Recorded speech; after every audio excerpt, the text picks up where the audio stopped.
বজ্রবিদ্যুৎ সহ হালকা মাঝারি বৃষ্টির সম্ভাবনা রয়েছে কলকাতায়। ইতিমধ্যে আবহাওয়া দপ্তর থেকে খবর দেওয়া হয়েছে ভারী বৃষ্টির সম্ভাবনা রয়েছে বিভিন্ন জায়গাতে। ভারী বৃষ্টির সতর্কতা থাকবে 7 জেলাতে: হুগলি, উত্তর 24 পরগনা, দক্ষিণ 24 পরগনা, পূর্ব বর্ধমান, পশ্চিম বর্ধমান, বীরভূম এবং নদিয়াতে।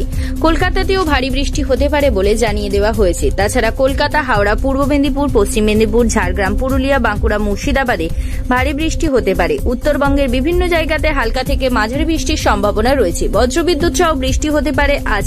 বজ্রবিদ্যুৎ সহ বৃষ্টির সম্ভাবনা আছে উত্তর দিনাজপুর, দক্ষিণ দিনাজপুর, জলপাইগুড়ি এবং মালদাতে। শহর কলকাতাতেও হালকা থেকে মাঝারি বৃষ্টির সম্ভাবনা।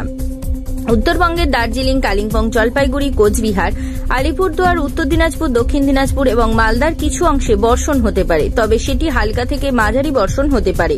উত্তরের কয়েকটি জেলায় হালকা থেকে মাঝারি বৃষ্টির সম্ভাবনা রয়েছে। দক্ষিণবঙ্গের আবহাওয়া অফিস থেকে জানানো হয়েছে যে পশ্চিমবঙ্গে রয়েছে নিম্নচাপের প্রভাব, যার জেরে বৃষ্টি হতে পারে। কলকাতায় যানজটের সমস্যা হয়েছে, তাই বেরোনোর আগে অবশ্যই দেখে বেরোবেন আর বর্ষাতি এবং ছাতা ব্যবহার করবেন। ব্যুরো রিপোর্ট, জেলার বার্তা।